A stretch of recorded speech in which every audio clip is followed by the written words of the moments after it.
Good evening, everybody. Welcome to the Bristol Township Zoning Hearing Board. I'd like to get started. Remove your hats and stand for the Pledge of Allegiance, please. Pledge allegiance to the flag of the United States of America and to the republic for which it stands, one nation, under God, indivisible, with liberty and justice for all.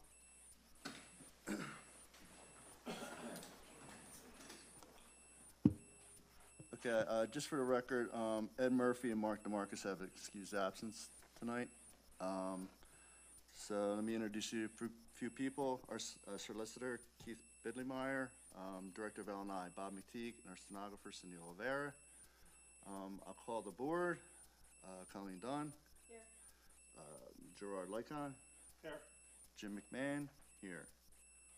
Okay, let's get started on the agenda. Number one is Francis Sharkey, 31807 Glen Road, Galena, Maryland. Please come on up.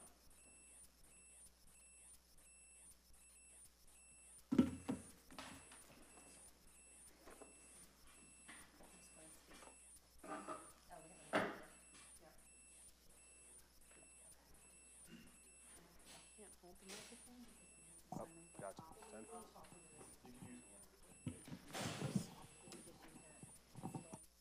Sounds like it. Thanks. Can you raise your right hand, please? Do you solemnly swear the testimony you're about to give will be the truth, the whole truth, and nothing but the truth, so help you God? And that what you have? Yes, I swear. Do you solemnly swear that you will accurately translate the testimony given forth this evening? Yes, I do. Thank you. Can I have your name, please? Rebecca Nice, NICE. And your name, please? Francis Sharkey.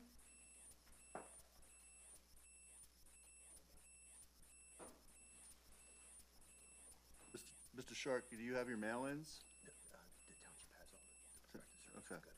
All right, they're good. Okay, you can proceed.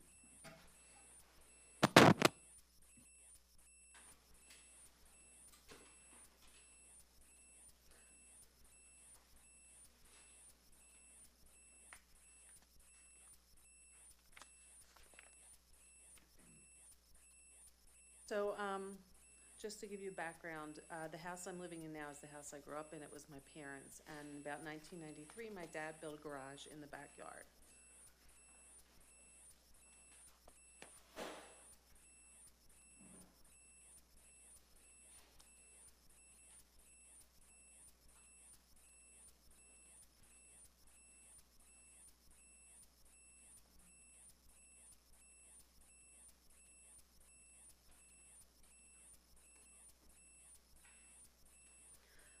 So I had planned I moved to this house when my parents passed away, and I had planned on selling the house, but unfortunately when I went to sell it, we found out that the garage didn't have a permit.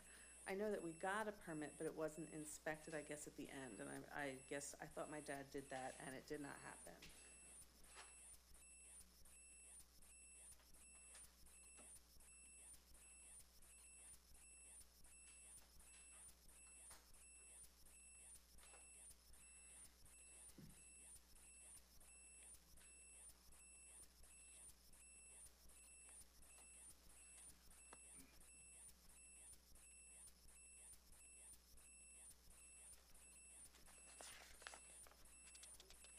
So the inspector who I talked to was Carla. I don't think she's here tonight.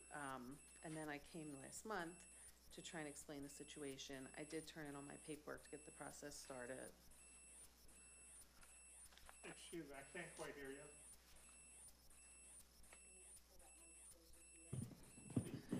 Just hold it. I can hold it.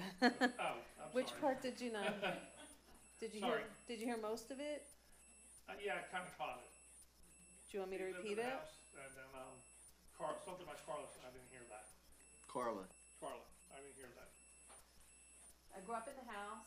My dad and myself, we built this garage in the back in 1993. Thought I had a permit, whatever. Lived there with my parents. Moved to that house. My parents had passed away. Went to sell the house. Found out that had been a permit, but it wasn't finalized or it wasn't inspected when it was finished. So I couldn't sell the house. Carla was the inspector. I came last month to turn in my paperwork, and get this process started. Okay.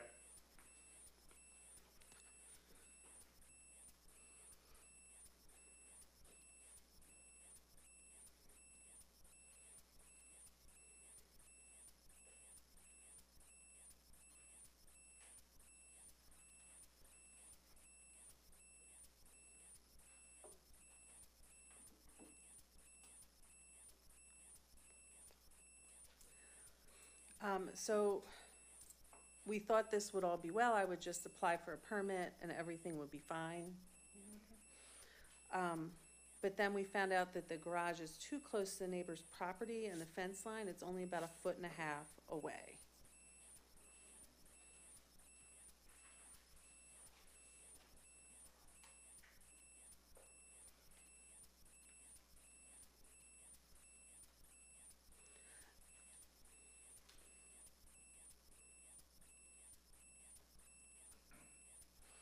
So at that point, Carla and a manager, supervisor, somebody else here explained that I wouldn't be able to just get the permit. I would have to come here in front of you and ask for some sort of flexibility so that it could be approved.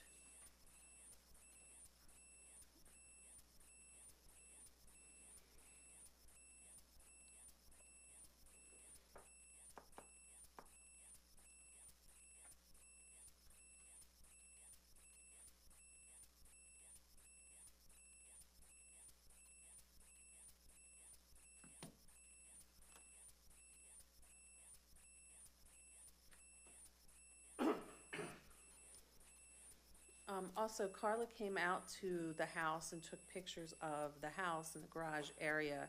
And she said one of the reasons she needed to come out was to make sure that no one was living in the garage, which no one is. She came out and took pictures. Everything was fine. But thinking about when she mentioned an apartment, it got me thinking about like other people in the neighborhood have like a mother-in-law suite or a mother-in-law apartment out like that. So I also wondered if that would be an option, if it's a problem with the garage, or if that's something that I could do in the future. So while I'm here, I figured I'd ask that question. That's something he can ask for approval in the future.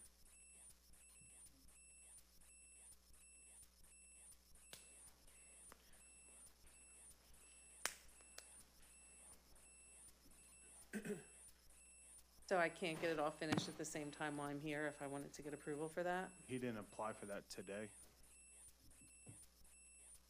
He only applied for the setback and the impervious coverage.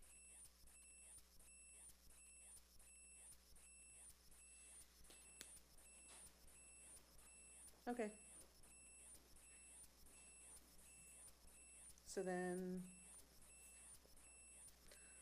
that's it for this, and then I would have to, I guess, fill out some more paperwork and then come back again later if that's something I wanted to do? Correct. Okay. So he's no longer no longer selling the house? I am planning to sell it. Only reason I asked is because he asked a question about the in-law suite.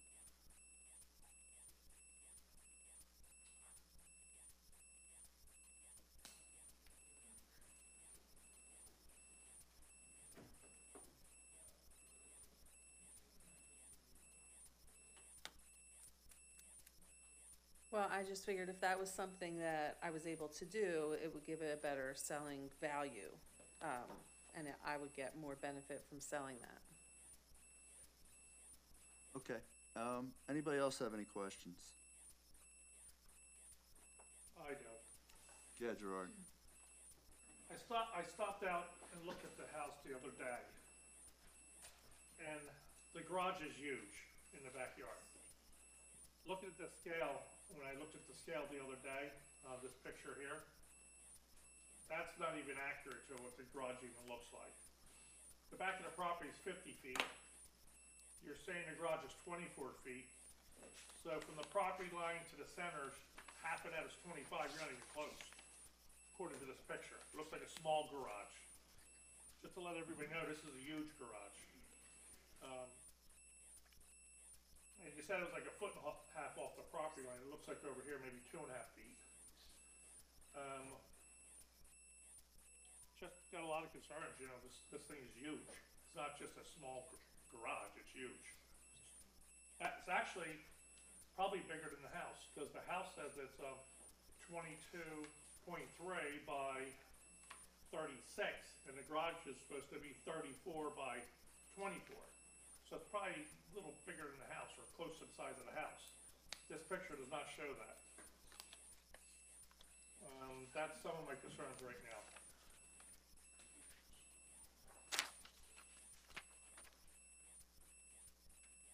Just so it's noted, I did do an accurate measurement of the property, and his impervious is at 41%, where 35 is permitted. Pardon me? This pervious is 41%. Where 35 30 is per permitted. minute. Just looking at the pictures, it just, and the size is just, and being there in person, it's big.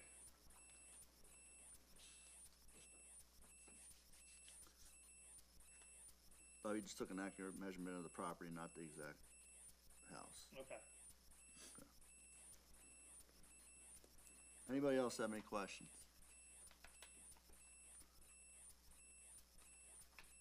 Bob, anything to add? Okay, okay, so now, anybody from the audience like to come up, for or against this project? One at a time, please. Good, come on up.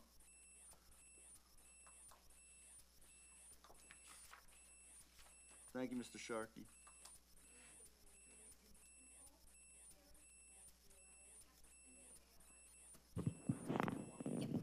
Is the green light on? Yes. Do you solemnly swear the testimony you're about to give will be the truth, the whole truth, and nothing but the truth? Oh, you got it. Yes. Thank you. You can pull that question. Thank you. Can you hear me okay? Yeah, I also have photos in case anybody else did not see. We're the house directly behind the house, so the garage is in our back, essentially our backyard. I'm just curious because the notice that we received said it was applying for a one-story garage, but this is a two-story building.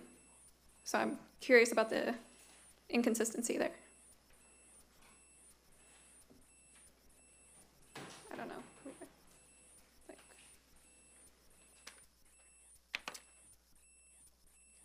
is that the only question you have, or? yes, that's my question. Any concerns that you have? Yes.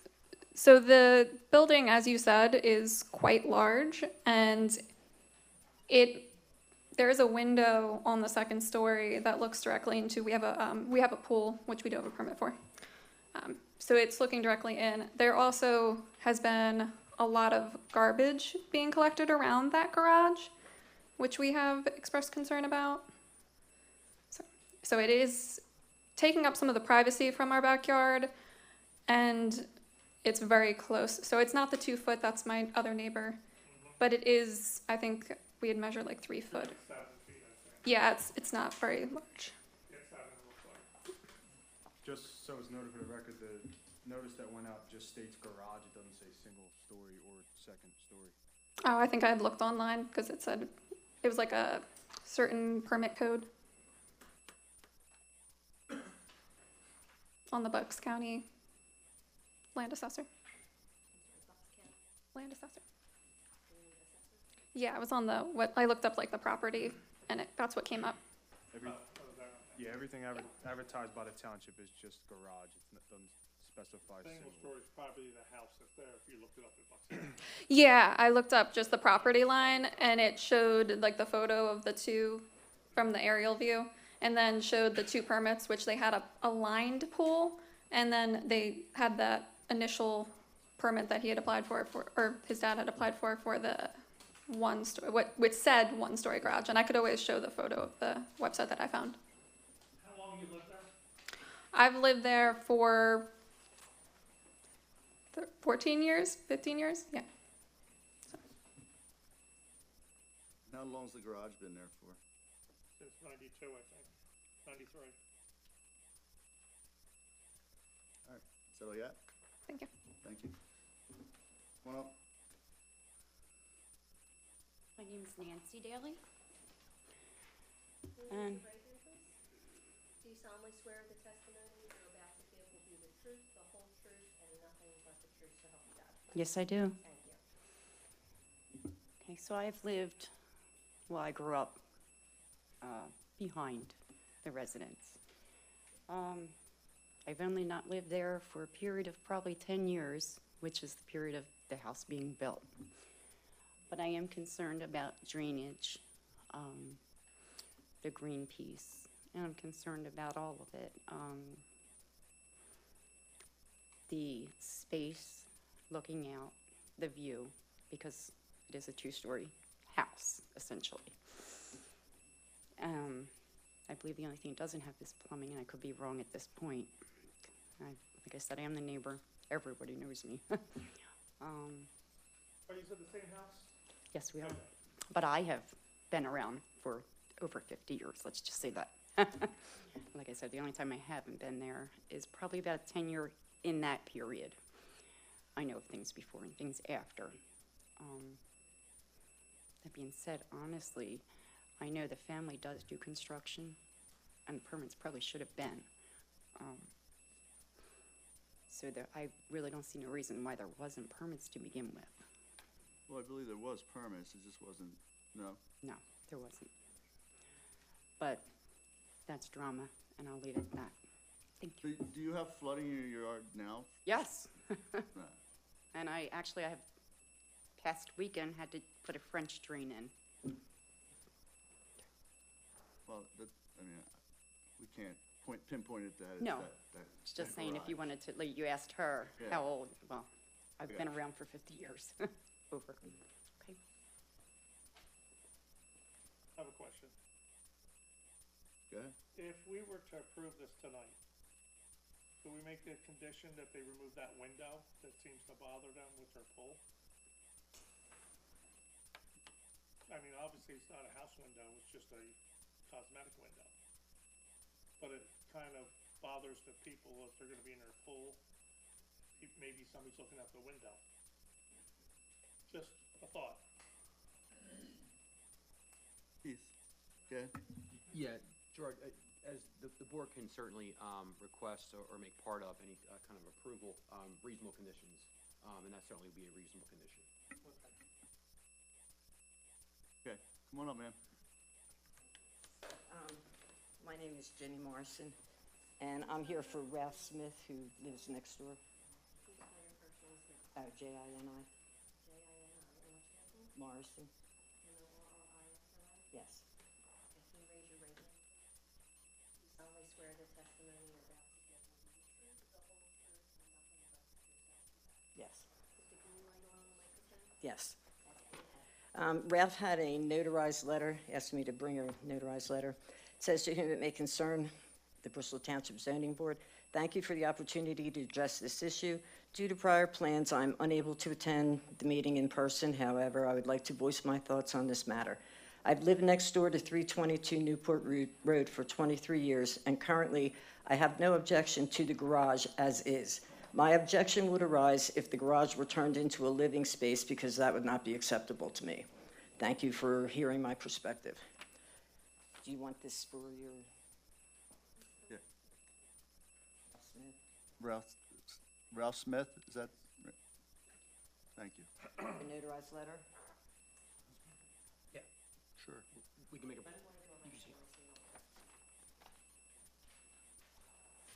Take a picture of it and give it back to her if you want. Okay, come on up.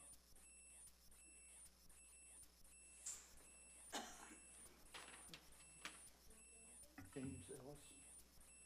E-L-L-I-S? Can you raise your right hand, please? Do you solemnly swear the testimony you're about to give will be the truth, the whole truth, and nothing but the truth, so help you God? Yes. Speak to the microphone, please. Yes, I live at 204 Needham Avenue, I'm sorry, 204? 204 Needham. Thank you. It's a house right next door. I believe you're going to find out if you rezoned it, the neighbor that used to live there had a problem when he was putting the garage up. It is actually legal fence-wise. The fence has moved more in on his property. So there is a 3-foot span, actually, if you use the markers by a survey. And the option of the upstairs, it was used as a arts and craft room. Nobody's peeking on anybody, no one's looking at anybody. Like I say, if you want to close the window, shut the window, but the house has been there for 30 years. That's what, I didn't know he didn't get final improvement. I do know that someone came out when he was building it to, make sure everything was good. That's all I have. Oh, thank you.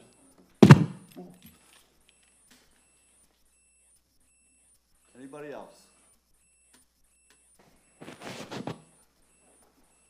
Any other comments or concerns? Gerard? I think I'm good. Okay. So on the condition,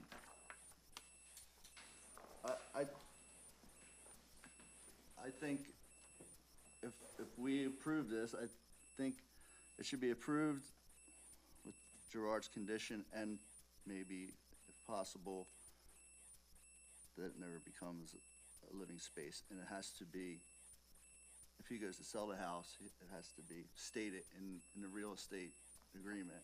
Is that fair enough? It would have to be, you would have to deed restrict it. Okay. The applicant would have to agree, that the property be deeded, it's something in the deed, restricting, the use of the garage, that could not be used for living quarters. Is that And in fact, possibly legal as far as the zoning hearing board goes, or? and in the future, if he sells the property, the new owner would have to come back to the township and also to this board for that approval, or try to get that approval. Does anybody have a problem with that? Colleen, you fine with that, or? That's fine. All right, I had a question. okay, go ahead. I would just ask why the restriction on the, thank you. I would just ask why the restriction on it being a living space when other people have similar spaces. Yeah, Want me to? yeah.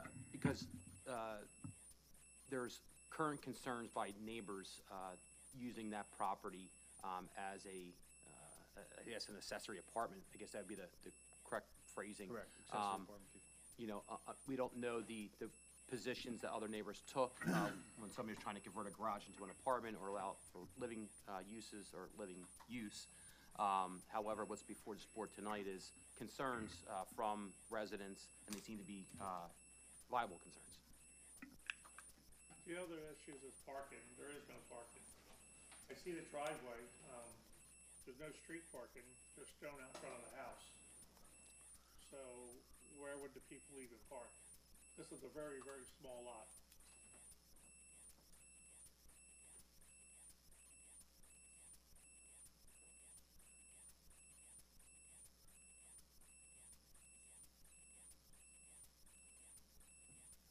I didn't know that it was gonna be called an apartment. I just thought it was like a mother-in-law suite.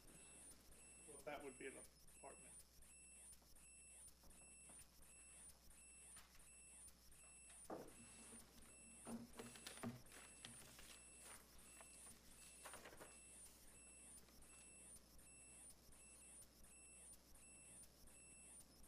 I have a picture of a different address, 410 Newport Road, Yeah, we're not doing that. that has, We're not doing that that has a here. garage with an apartment. It's 2 stories. It's the same, it looks the same, so. I'm sorry, we're not here to, that situation is totally different than your situation. They may have.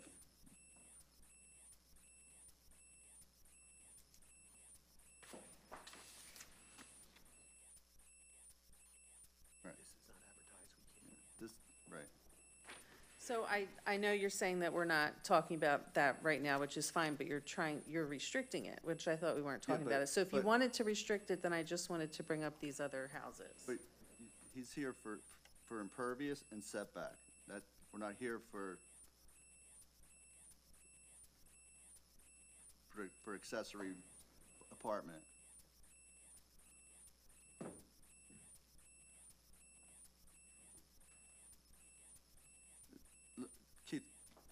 can he come back for that, even after we restrict? Okay, yeah, I just, that's what I thought. You wanted me to come back to talk about the apartment, which is fine, but it seems like you were talking about it now. That's why I was bringing it up. That's the conditions we're putting on right now.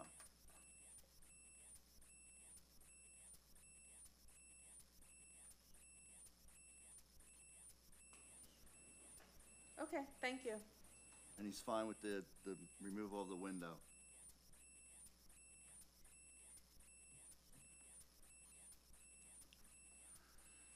I mean, no one's living there using it. I need to take the window completely out. Can I cover it up, or? Yes. Yes.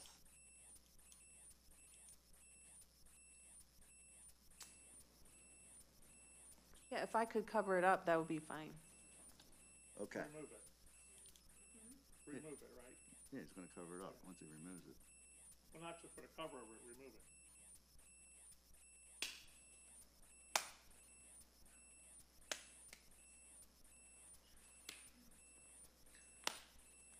Now, I was saying for now, having the window, but putting like a big piece of wood behind it and screwing it to the wall or something like that.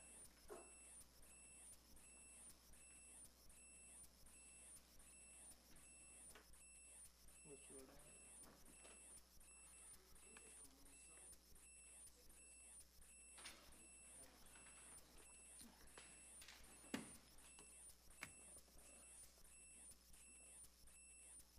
There's just one window up there. Okay, it's a yes, it's a yes or no question. Is What was the question? he gonna remove the window or? I'm sorry, he had already said yes. Maybe you didn't hear me. He was Okay, I responding did- to the comment from the audience that there was a bunch of windows. Yeah, no Sorry. comments from the audience, please. I will remove the window. Okay, all right, now we're getting somewhere. Okay, what's the pleasure of the board? I'd like to give a motion for it, in the conditions that he removes the window. Deed restricts that, you can't build an in-law suite or an apartment there. I need a second. I'll second. Colleen Dunn. No. Gerard Lycon. Yes. Jim McMahon, yes. Okay, thank you. Thank you.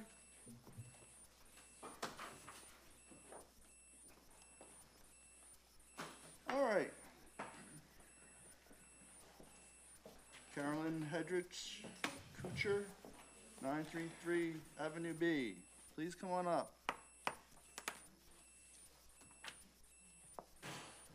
That was a tough one.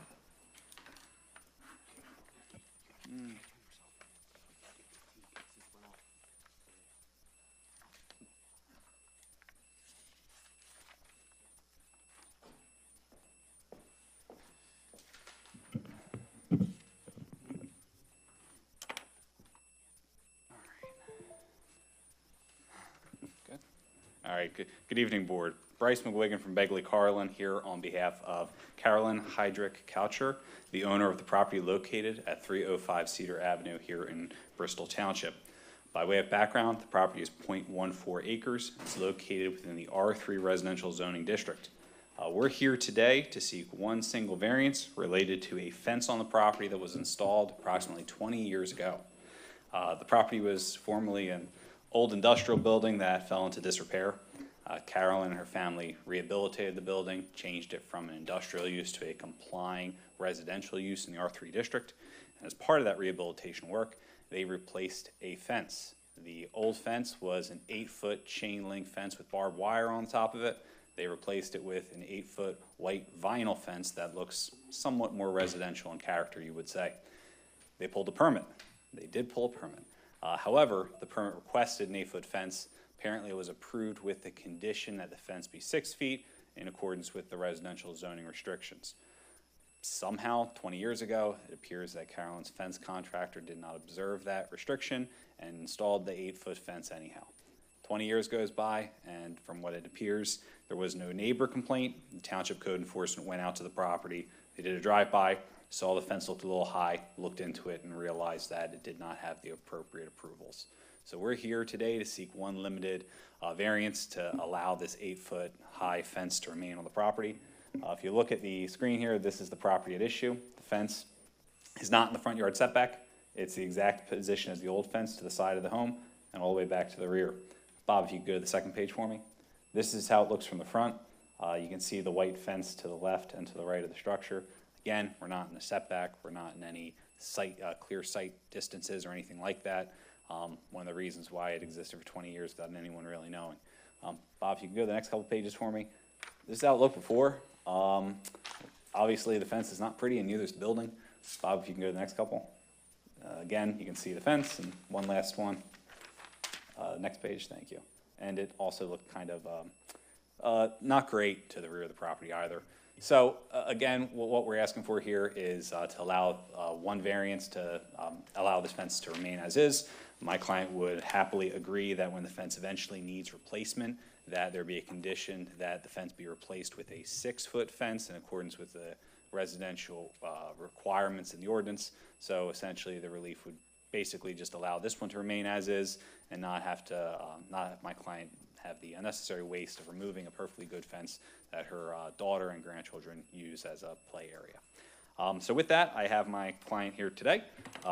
If the board doesn't mind, I'll head over there so that Carolyn can provide a little bit of testimony here. Okay, thanks. Can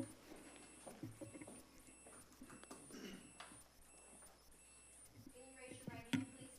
Do you solemnly swear the testimony you're about to give will be the truth, the whole truth, and nothing but the truth? Yes, I do. State your name, please. Carolyn Coucher. Thank you. Carolyn, Okay, do me a fine. favor.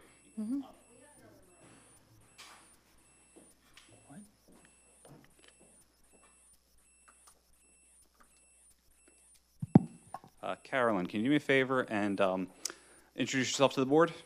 Yes, hi, my name's Carolyn Coucher. Someone really wants to talk to you tonight.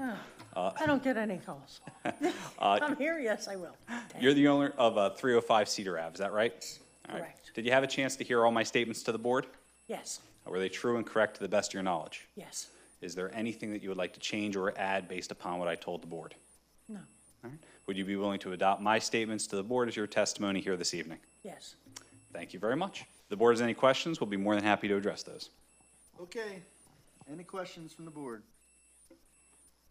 Bob, anything to add? Nothing to add, Jim. Sorry, Gerard, you have something? That one, pretty good with this one. Oh, all right. Now we're on to something. Okay, anybody from the audience? Okay, motion, please. Oh, Second. can I change something to the motion? As long as Colleen agrees to it, yes.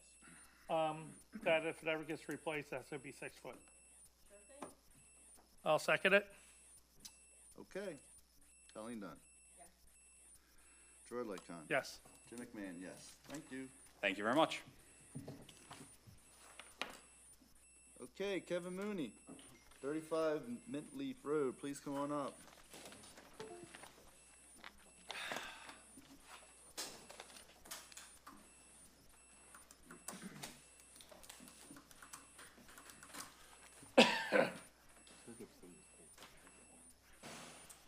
Give them to the solicitor up there.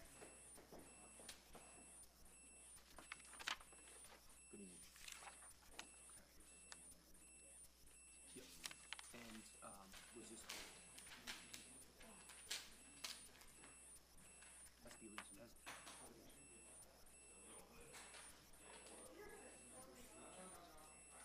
Okay, thank you.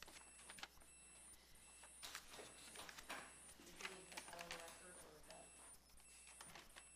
I'm Does sorry. that need to be on the record? Yes, I'll. Okay, wait a minute, let me swear him in. Okay. Can you raise your right hand? Do you solemnly swear the testimony you're about to give will be the truth, the whole truth, and nothing but the truth? So I do. help you God. Thank you. Is your green light on the microphone? Yes, it is. Just hold close to you. All right. Okay, I'm seeking a Yeah. variance on, Hold on. Mr. Mooney, I just want to ask you just a couple quick questions. Okay. The pictures that you handed up shows the front of your house, and you posted that on your dwelling, is that correct? Yes. You posted on the house? Oh, yes. And do you know the approximate date that it was posted?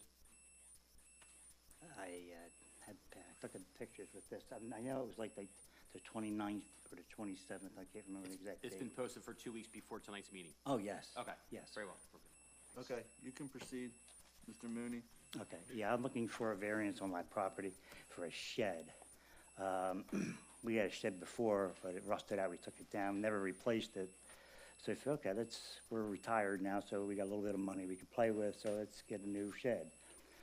Okay, with that happening, we went down, we bought a shed at Bristol Shed on 13, and then as soon as we bought the shed, I told my wife, I said, let's go see if we need a permit for this. So we went right to the township building from there, and then we found out that we probably are going to, but I had to go to the water company Just first. slow down a little bit Oh. and speak into the microphone.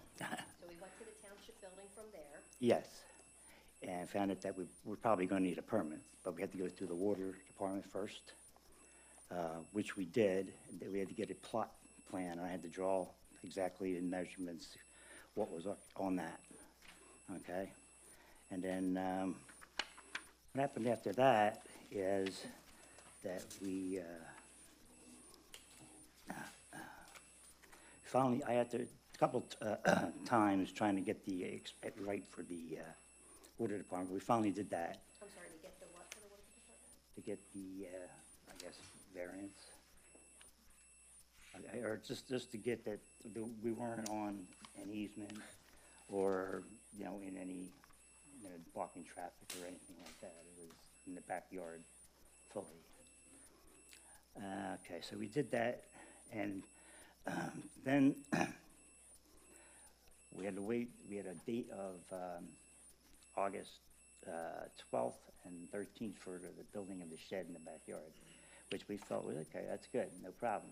On August 12th, we went to the township building again, and we had to pay a $30 fee, and they put an application in for us, I guess, which is the way you say it, and everything was fine until then. And then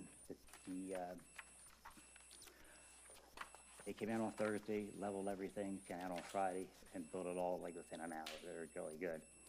Okay, that was on a Friday. And then the following Monday, I'm sitting there and we get the mail, and I get a mail saying that our permit had been declined.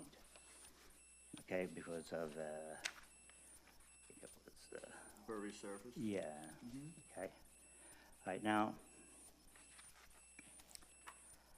our backyard is pretty empty, okay? And we get no standing water back there at all, ever, okay? And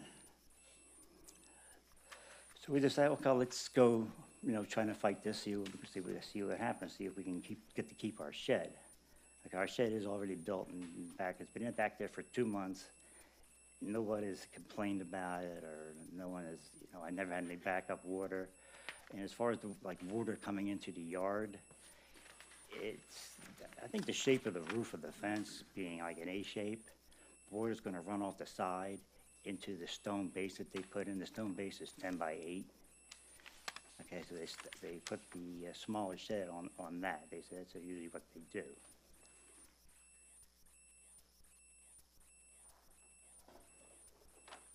Okay, is that it? Yeah, that's it. How much are you, Bob? 8%. Okay. Any questions from the board? You heard it, 8% over. Anybody from the audience? Bob, anything to add? Nothing to add, Jim. I need a motion. I make a motion to approve. I need a second. Gerard Lycon. Yes. Colleen Dunn. Yes. Jim McMahon, yes. Thank you, sir. Thank you. There you go. Enjoy your shed. Thank you. All right. Nicholas Dumas, 1606 Lakeview Circle, please come on up.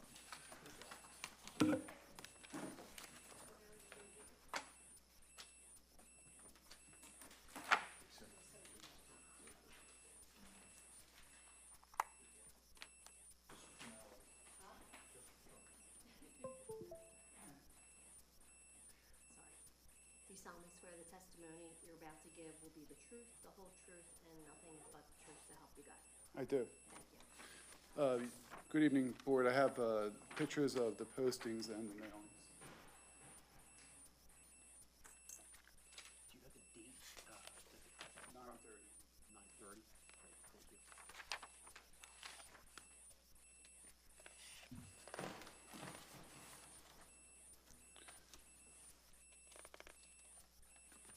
You can get to the next slide. Just one of the pictures. You can go to the next one unless you have questions. Proceed. Okay. Board, Nick Mr. Dumas, if I just ask you a couple quick questions. You stated that the property was posted on September 30th, is that accurate? Yes. Okay, and you handed me a green card for 59 Strawberry Lane. Did you hand deliver the other form letters? There's only 2 adjoining properties, Okay. and the other one, there's a receipt. We did not get the green form back for the second one. We talked to post office, they said because they probably just didn't pick it up. Okay, and you sent these properties the letter provided by Bristol Township? Yes, sir. Tonight's meeting? Yes, sir. Okay, great, thank you. Okay, now you can proceed. It's Nicholas Dumas. I'm a managing member of NCDC Homes, MCT1. Sorry, managing member of, NCDC Homes, MCT1. We own the property at 44 Sweetbriar Lane.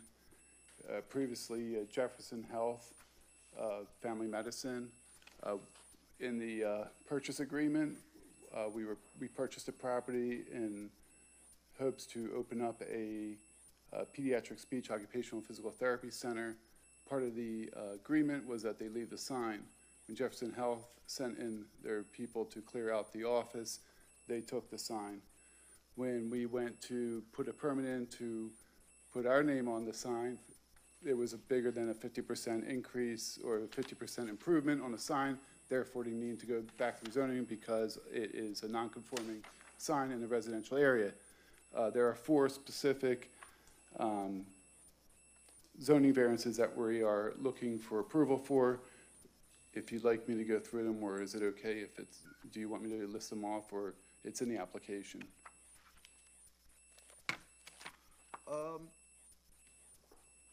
Yeah, go ahead. Okay, so it's 205-163B1.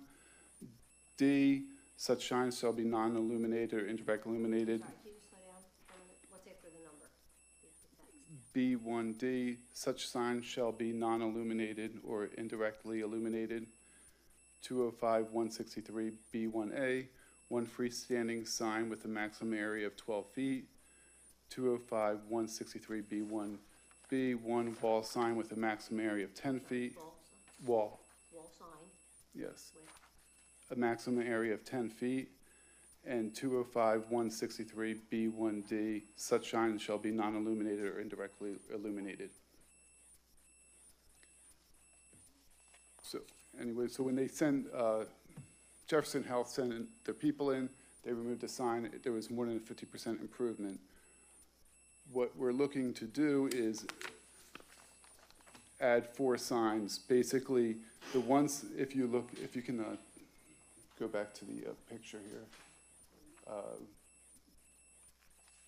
Yeah, right there. So basically, what you see here is almost what we want to do. The sign that's standing there, we want to replace the sign that you see on the corner there. The sign that we're actually proposing to put in place would take its footprint is a little bit smaller, not much, but about the same size as that. Then there would be the one wall sign, which you can see up on the wall there. It's a dark square in between the 2 windows. And then there would be an employee entrance sign on the front, or on the side rather, and then on the front would be a patient entrance. Those are the 4 signs that we're looking to do. If you go to the next slide, you can see a schematic that would be installed by Fast Signs. You see the employee entrance sign, the client entrance sign, and that would be the wall sign, which would replace the dark paneling that you saw on the previous picture. And then if you go to the next slide, that's the sign that we're looking to replace, the Jefferson Health sign, which would go into the footprint where it was before. There's already electric run there. They're previously approved by Jefferson Health, so we would simply use indirect illumination, just lighting the sign with some LED. I'm sorry, we would use what? Indirect? indirect illumination, meaning the sign's not, there's no electric in the sign, it simply would be some type of LED spotlights that is put into the other picture, say external illumination, low voltage. So we spoke to both the neighbors and we've had no objections. So all signs are illuminated? The wall sign? No, the wall sign wouldn't be illuminated, it would just be the one on the outside where the electric was run. That's it? And also if you can go to the next photo, just in case anyone was concerned, because I'm assuming, there's 7 feet setback from the sidewalk on the one side, a 10-foot setback from the sidewalk on the other side, just in case you were concerned about blocking some type of traffic view. The next 2 photos is also views coming from both ways. You have clear view of traffic. There's no type of obstruction in that sense. Your hours of operation? 8 to 8. 8 to 8. We already did receive approval to operate at that location and have, The reason I'm asking is if it's going to stay on all the time, or is it going to shut off at the end of business on each There- day? well, there is actually a timer run to that electric, so if that's a condition that you guys would want, I don't think this isn't, we're not talking about floodlights. This isn't gonna, No, exactly. I'm an electrician, I know exactly. okay. I mean, if you guys want it shut down after closing, but I mean, I wasn't planning on it. I don't necessarily think that anybody would complain about it, but that would surely be something we would agree to. Why would you need it lit during non-business hours? Why would you, I mean, I don't know why. I mean, the you- cost is cheap for an LED light to run, and it just looks, I guess there is an advertisement aspect to it, and it might look better than, 8 to 8, I don't even know why you would need it illuminated. well, I mean, After 7 o'clock, maybe during this time of year, but. right, like in this winter time, it's mostly pediatrics. We're in a residential neighborhood. We should identify ourselves some way, and, from 5 to 8, it would be. All right, any other questions from the board?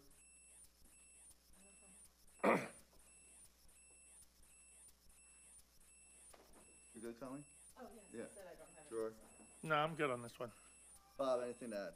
Anybody from the audience like to come up for or against this project? No? Okay. I'd like to be on a timer for a condition. So, end of business, 8 o'clock, goes off, all right? Sure. Everybody all right with I that? kind of like the light for security, maybe 10 o'clock. I don't know, just security, like, it's light outside while people are walking around. Okay. Can I just ask, you're not referring to our porch to lights 10? shutting down? Like over the door, there's a porch light, just the sign light you want shut down? Okay. So what time? We'll cut in half, 9. Fair enough? Yeah, All right, there you go. All right, I need a motion. I'll give a motion for it with the condition the sign gets turned off at 9 o'clock PM. Need a second? I'll second. Gerard Lycon, Yes.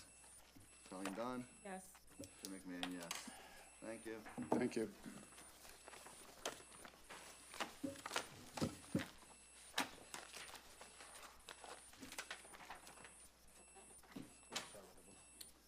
Conditions.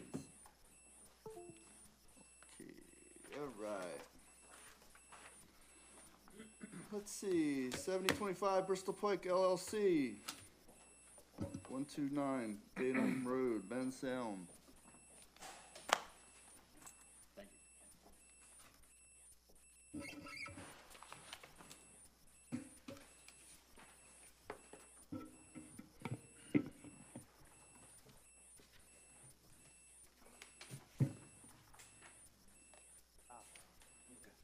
Okay.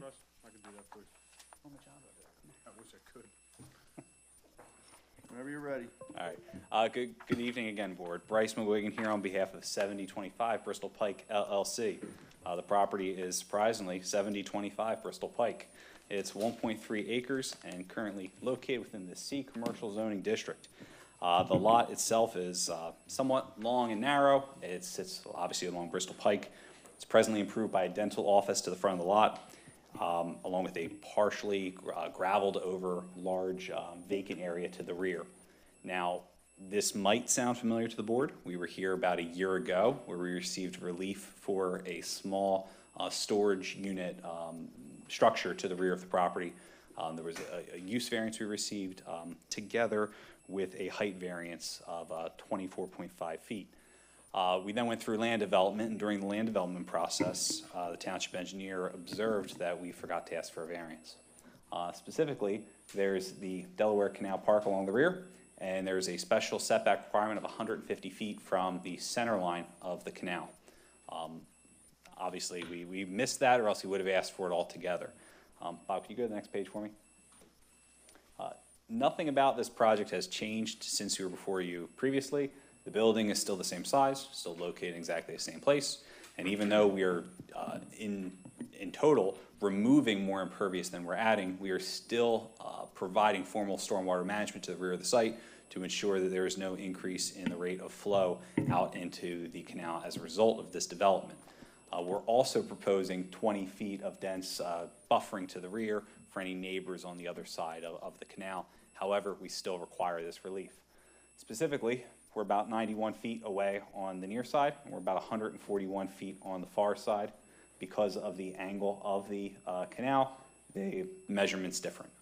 If we were to comply with the 150 foot, the structure could still be located on site. It would just be located very, very close to the dental office such that it wouldn't really make much sense. And we'd have to have parking to the rear of the property behind the storage structure. So again, it just wouldn't make a whole lot of sense. Bob, can you go to the next page for me? If you look here, obviously our site's trimmed here in blue. There's a couple of other structures, a number in the area that are within that 150-foot special setback. Specifically, you have the restaurant right here. That's only 90 feet off. And then I believe this is a 7-Eleven and another auto business over here.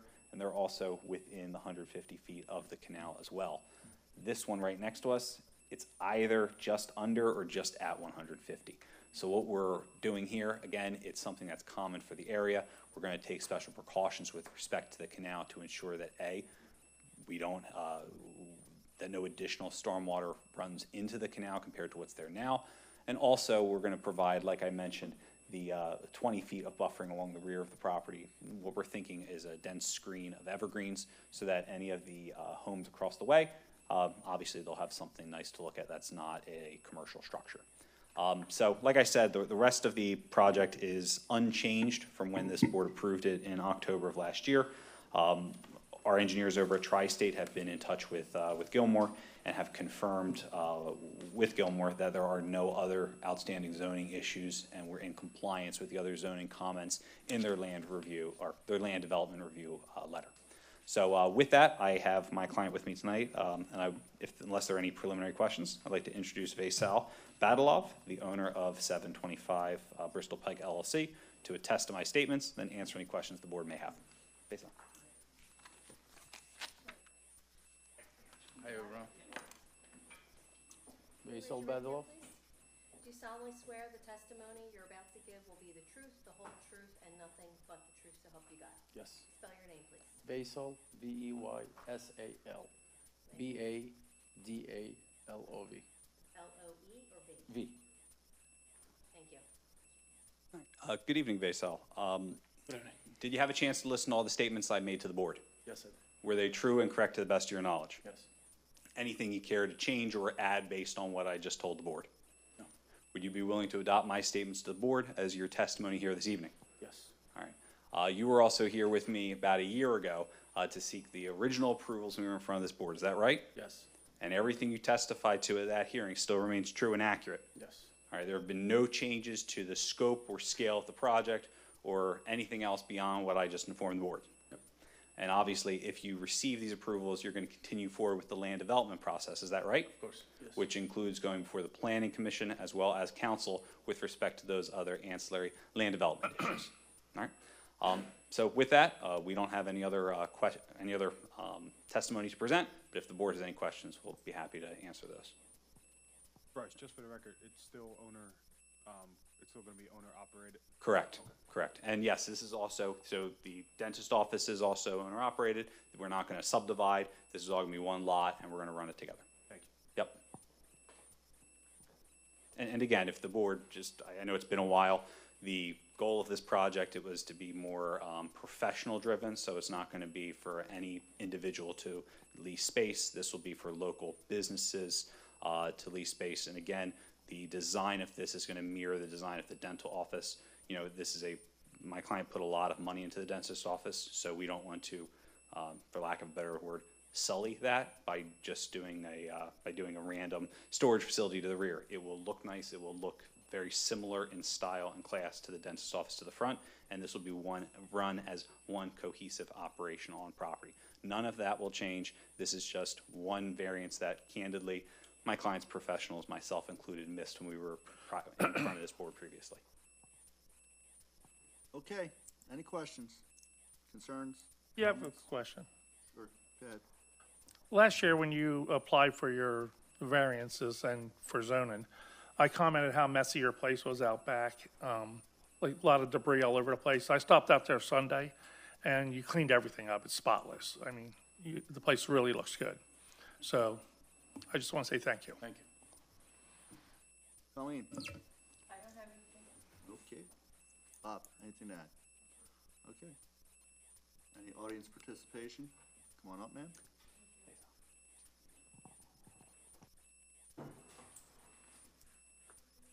Joan Tremina, Jon. Termyna. Thank you. Can you raise your right hand, please? Do you solemnly swear the testimony you're about to give will be the truth, the whole truth, and Yes, I do, and I thank you for allowing me to speak on this matter. I was here a year ago when they were here, and I just don't feel we need more storage units. And what I'm concerned about is, and I was concerned before about how close the property was to the canal. I actually called the canal about the fence because it looked too close to the line. They went out and checked it and said it wasn't. But I felt the building would be too close to the line, and I don't want to set a precedent of giving them a 70-foot variance. That's what almost you're saying, 50, 60-foot variance, because there's development that's been submitted for the lots behind my house that back up to the canal. So if you give them this precedent, what about the next person that comes? You're setting a precedent. What's already been there for 50 years? You weren't here when it was developed, but you're here when this is being developed. So that is my concern. That storage unit being that close to the canal, nobody lives there. We live there.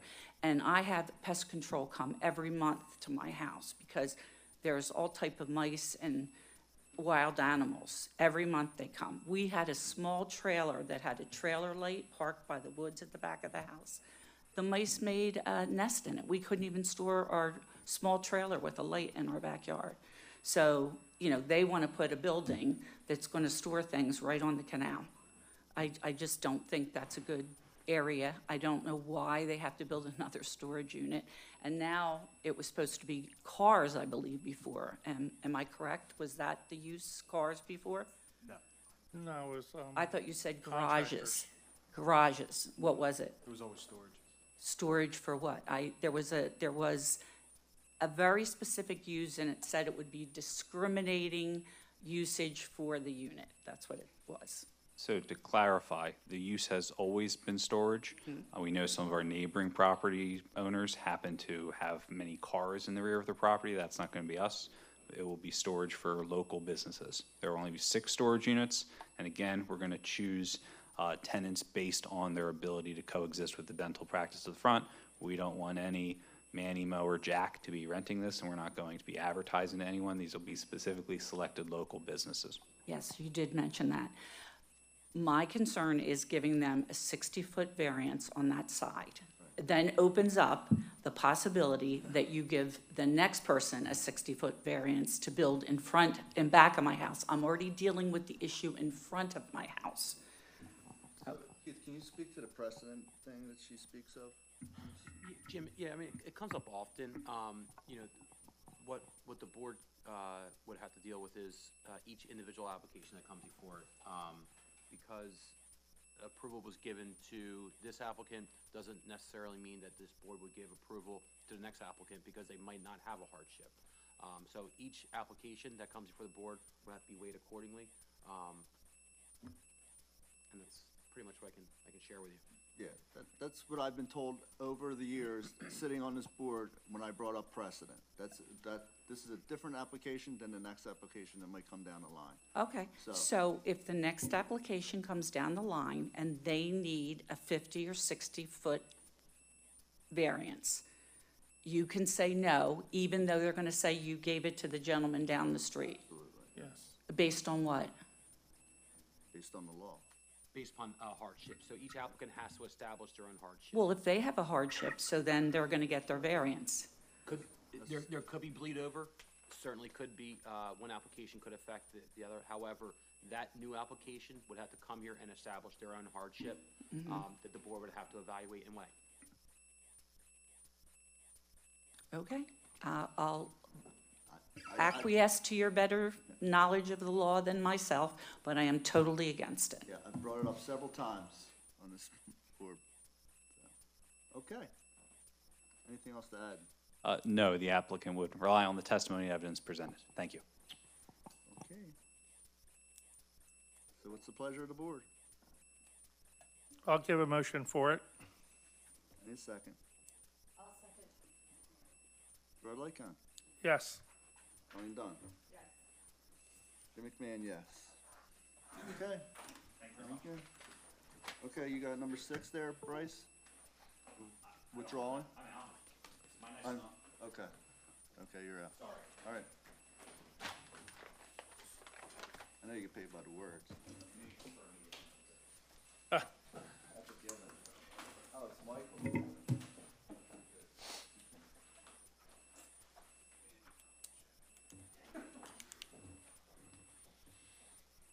Everything he said, good.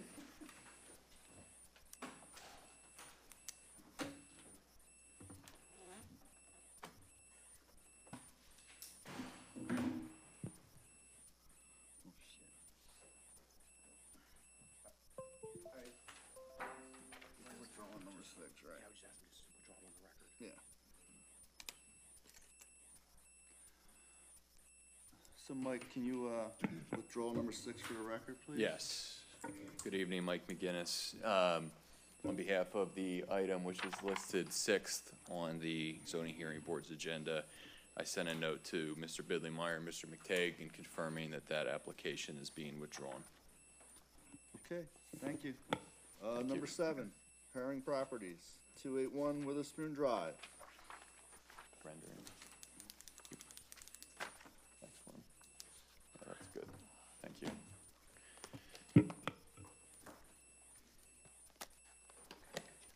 Okay, go ahead, you can proceed. All right, good evening, Mike McGinnis from Begley Carlin, here on behalf of the applicant, that is Herring Properties. My client is the equitable owner of what is best known as 3113 Veterans Highway and 3105 Veterans Highway in the township. This consists of actually 3 separate TMPs, 05020-004, 05020-0.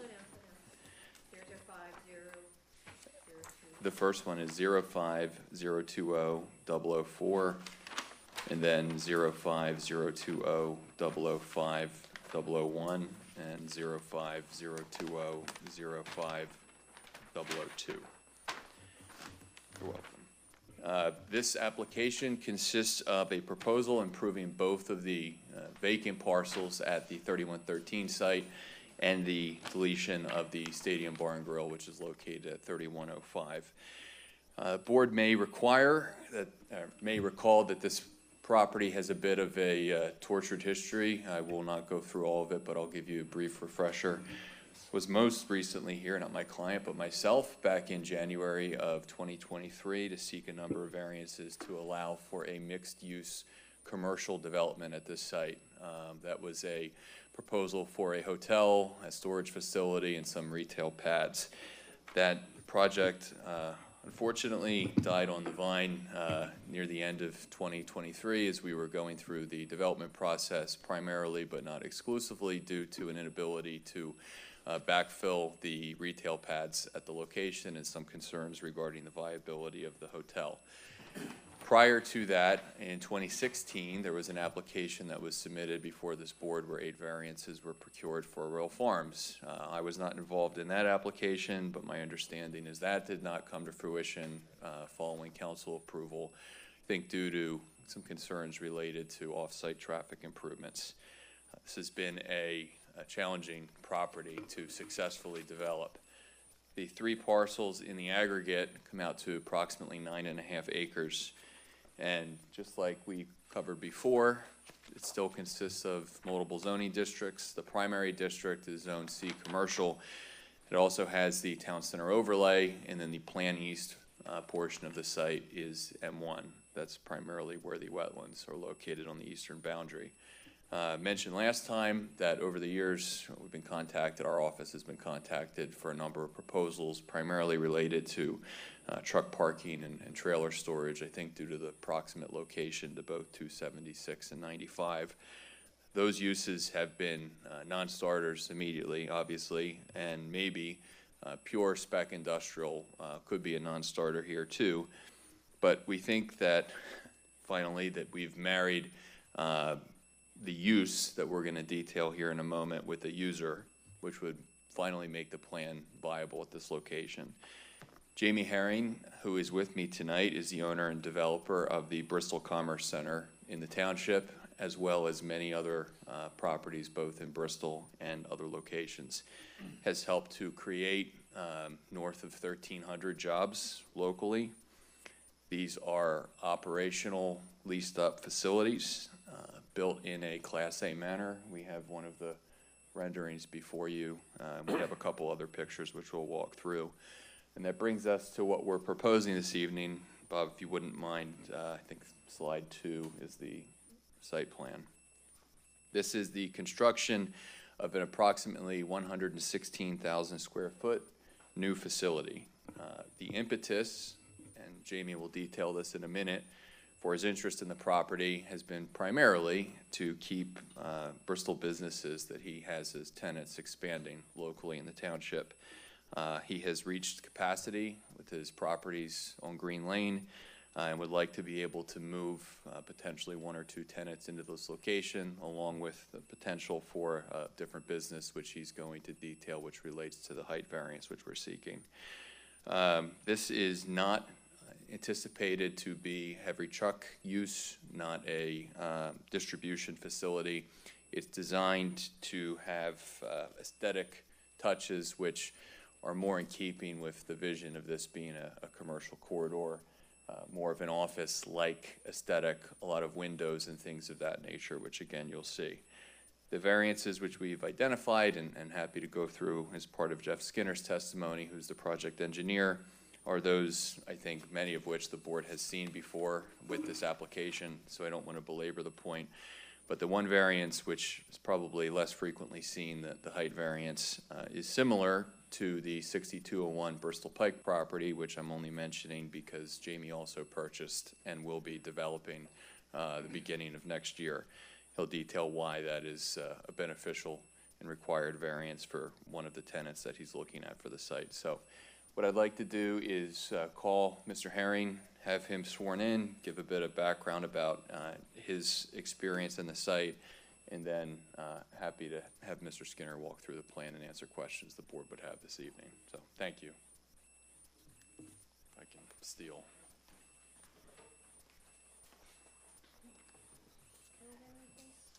Jamie Herring.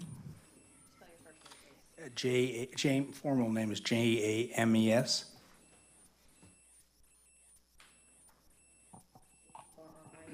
Correct. Okay, can you raise your right hand, please? Do you solemnly swear the testimony you're about to give will be the truth, the whole truth, and nothing but the truth, so help you God? I do. Thank you. All right, good evening, Mr. Herring. Can you please state your role, Herring Properties? Can I state my? Your role. Do you run Herring Properties? I own Herring Properties, yes. Okay, and Herring Properties is the equitable owner of the parcels before the board for consideration this evening? Yes. All right. And you're also the equitable owner of the Stadium Bar and Grill site at 3105, correct? All Generally, can you give the board a bit of background about who you are and your involvement in Bristol Township specifically? Sure. Thank you for hearing us tonight. Herring Properties develops industrial, office, and apartments around the surrounding area. We actually, one of our first purchases was the 3M site in 2001. We bought that when they closed down, and now we have about 1.1 million feet there that we've reconstructed the old factory. We built 4 new buildings and have 1.1 million square feet, fully leased. In 2002 to 2004, we went through that refurbishment of the factory and added and leased it to a bunch of operating businesses. One interesting note between that and building the buildings is we leased some of the site to for a movie by M. Night Shyamalan called Lady in the Water, and they were there for about a year. They shot it, spent about $80 million building stuff and then tearing it down, and about 200 people were on site, and it was a lot of good food and a lot of activity. The movie wasn't that successful though. We then obtained approval for 750,000 feet of new buildings. We built those. Those are sort of Class A buildings, and they're all operating businesses.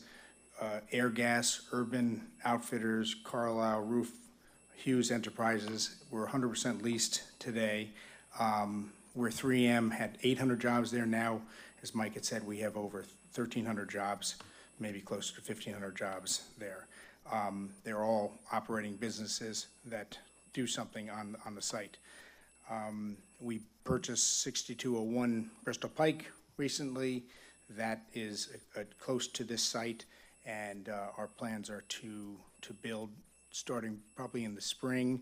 With we've got some recent activity for the site from several operators. The 3113 and 3105 Veterans Highway. This is the old Freightliner location and stadium bar. The bar is still in existence, but the Freightliner site has been closed for, I think, over 10 or 15 years. We see this as a natural location for an operating business. The building that we're building is would be a smallish building, similar to a lot of the buildings that we've built on Bristol Commerce Center, where we have these operating businesses. Bob, can you flip to, yeah, thank you. Jamie referenced it. Yeah, so this is an 80,000 foot building, and then we have one to the right that you can't see that's 70,000, and we have 2 other buildings that we built. That's Air Gas, and that's 250,000.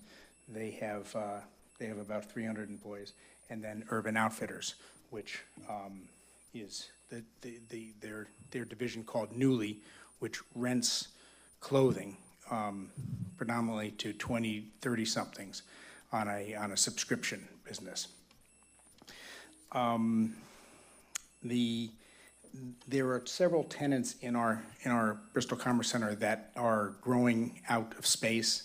They've been there for close to 10 years, and they need to expand. So one of our directions on this is possibly to let one expand and move one over to this facility. We have also, though, received interest through our 6201 site, but that's too large from a food company who would like to have move their operation. They're not in Bristol currently. Move to Bristol and set up shop.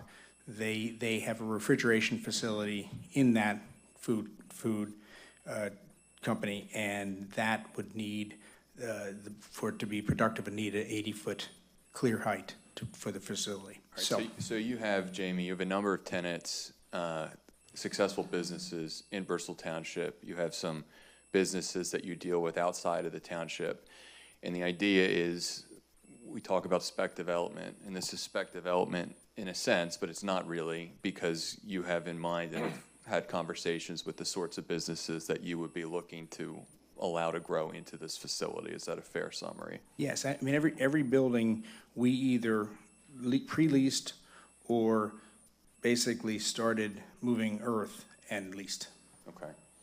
And you're confident, you said you had a 100% rate of being leased, that the demand is there easily if this is constructed to bring businesses successfully over to this location? Yeah, I'm an enormous fan of Bristol because of its access on the highway systems, its labor force, and this is sort of what they term as kind of the inner last mile for operating businesses, so they can provide services around locations that are rich in resources, and then actually access, and then have the ability to access outside through the network.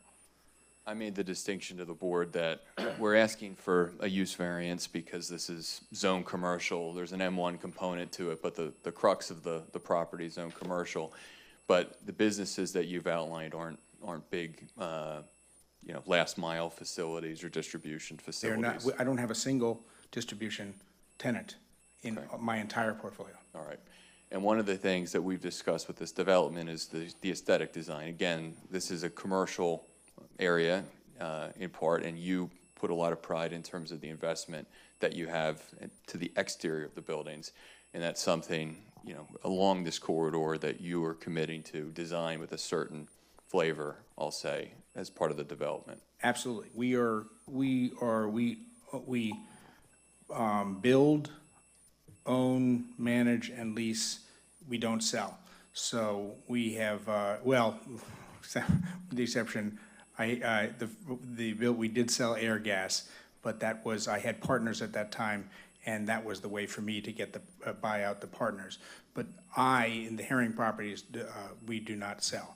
And so it's very important that we have a very Class A quality building, and it's attractive, and many of these operating businesses, they have first and second floor facilities. So we design the buildings so they basically have a facade of an office building, the ability to do that. And we did that recently with Urban Outfitters, even though they don't use some of the glass that we put into the building. Okay.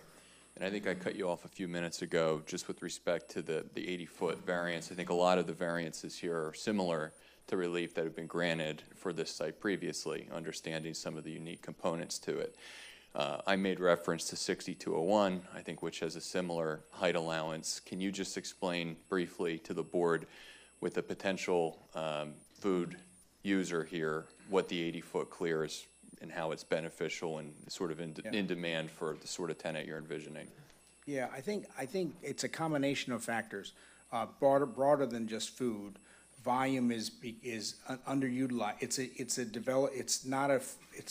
It's not been a fully developed concept in the evolution of these buildings. So, you've seen initially buildings were 12 foot, then 15 foot, then 20 foot, and part of it was the fire code and the ability of sprinklers to do it. Though that has improved, so you have ESFR, heavy ability to deal with fire, but the users have not fully evolved to using all the space. Immediate people who do know they need space are refrigeration, food, but we still build buildings larger than most of our occupants use, because eventually we don't want them to be obsolete, and it's better, we think, in the long term, even though it's more expensive, to build a taller building to address that. We would not build, for example, without a specific tenant like the food, we would not build an 80-foot building. But we build a 100-foot building, 1,000 square foot building, we'll build 40 feet, and most people will build 30 feet because a user doesn't necessarily, the users today don't need more than 30, but they will eventually need it. And we don't want it to be obsolete because we want to own it for a long time. Understood. I'm sorry, we don't want it to be obsolete. Because we want to own it for a long time. So with this site, and this might be a better question for Jeff, but you've been under agreement for a while. A lot of the legwork in terms of environmental research, wetlands, delineation, those sorts of things, you have already gone through a lot of that process. So in terms of your design, this is something that the board greenlights it. You're confident that you'll be able to carry through in terms of the township reviews to a successful approval through council later. Yes, so we've all been together, we're speaking with Kurt and hearing his concerns. One of his early concerns was Pindy. We've already addressed all Pindy areas. The other is, we think it'd be a more efficient way to use the site to have one of the roads, we don't have to, but have one of the roads tie off across Roberts, is it? Rob's. Rob's, and that, and there's like a ditch there, and the question, Kurt would like us to make sure that is not considered a big wetlands, which it really shouldn't, because it's teeny and Right. it doesn't have to look like it has any significance. So we're addressing that, but we're spending a lot of time and money addressing that now proactively, yeah. Okay. And submitted a sketch and got zoning comments back prior to the Yes, submission as well. to Kurt, yeah. Okay. And then I noted, but the stadium bar and grill gets eliminated as part of this development, correct? Correct. Okay. Any reason why you think this is out of keeping with the surrounding community or would have a negative impact? You're aware that this, to the rear, there is a residential apartment complex. You think this is going to be in keeping with the community, and you pride yourself on how you operate your property, so there won't be any negative impact. Is that a fair statement? Yeah, absolutely. I think it will be an incredibly attractive addition there. Okay. All right. I have nothing. Modern addition. I have nothing further for Mr. Herring. Anybody have any questions for Mr. Herring? Yes, is this gonna be a property that'll be around the clock, like 2 shifts, 3 shifts? The tenants at my facility that we would move there are not. I wouldn't preclude it, though. Right. But it's not, Urban Outfitters is periodically around the clock, but they're not the one that I'm talking about. Right. Next thing is there any tax breaks for you? Like, I know when you build over in the Keystone, or in the, Green Lane, there's like 10 years, so you got a discount on your taxes. Are you Yeah. gonna be paying full taxes here? Yes. Well, that'll be a good plus to the township. Yeah, and I mean, I will say that and there are some people still around that were very, it was I think it was a terrific partnership with the school, with Bristol Township and myself to get that, because that site had not had any, any successful commerce. It was a dark site when we did that. And then once we did that break, now it's come to fruition in the last year or so, and there's a huge amount of taxes coming to the town. So, It's a good thing. which is a good thing, yes. All right, thank you. Colleen, good? Okay. All right.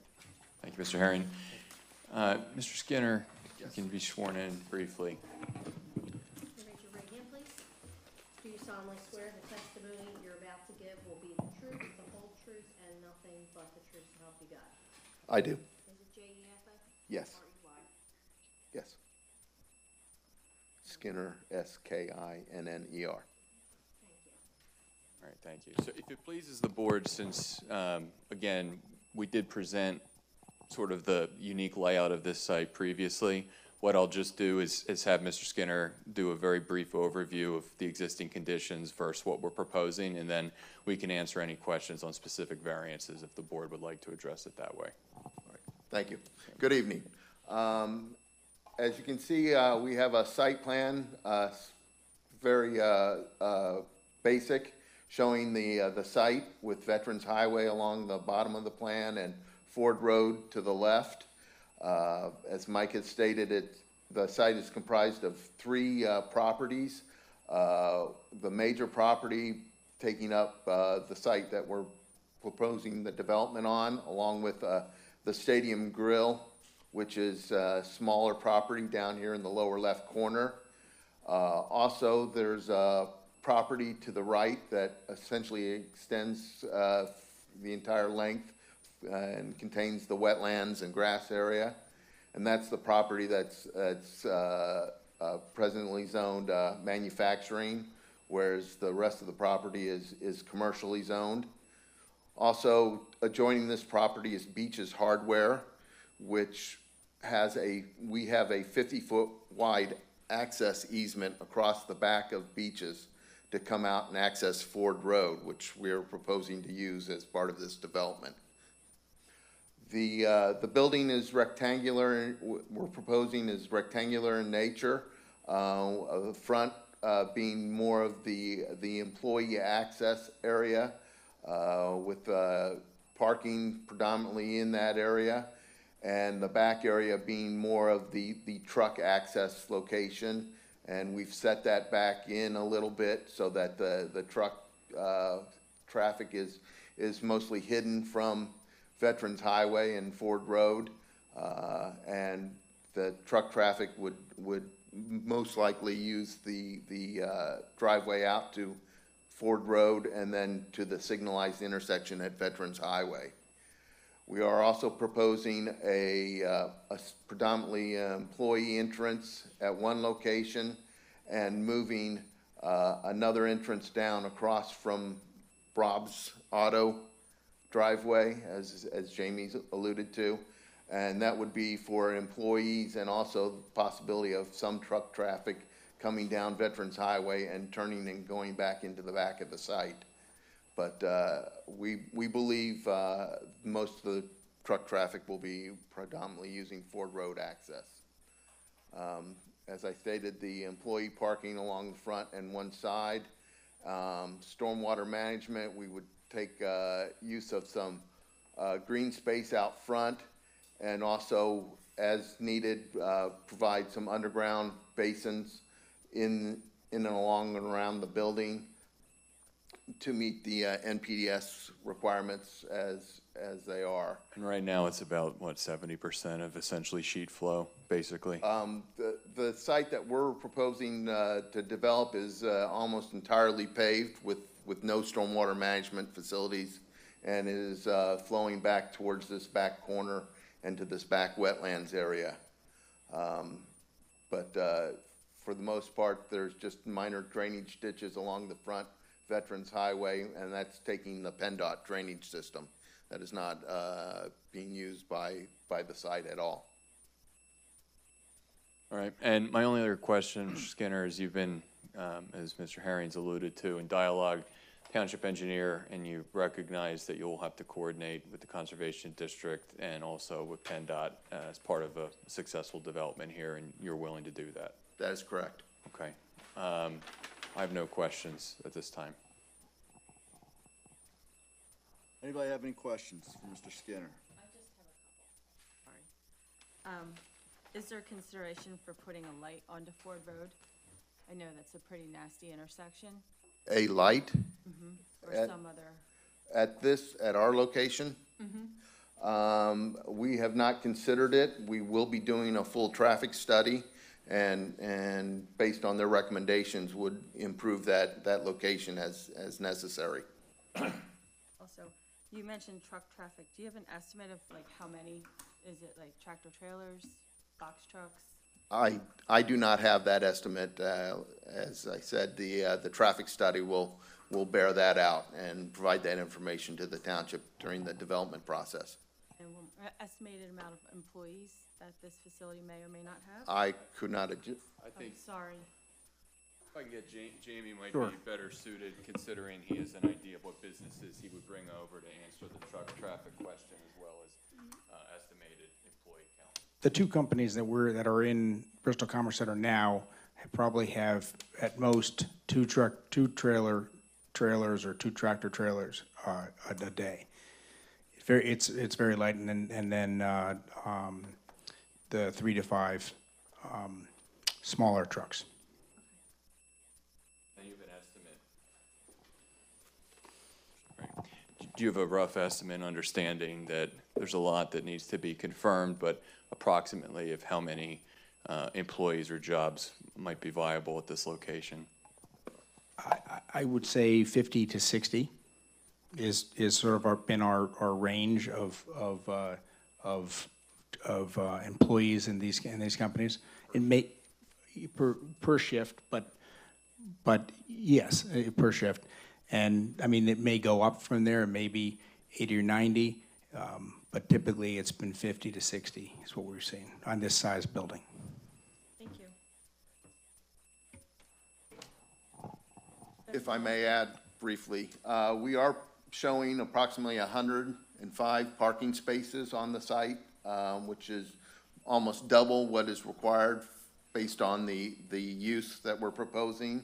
But as Mr. Herring mentioned earlier, at some point, if a client is more labor intensive and needs a second floor, we do have parking provided that would meet those requirements. Gerard? No, I'm good. Bob, anything to add? Is there any audience participation? Actually, I do have one question. Okay. I mean, I did see the pictures of all the glass windows and making it look really nice. That is our gateway, that's our main road in Bristol Township. We definitely would like you to make it really nice. I mean, that looks great. I don't know if that's a generic picture or the real picture.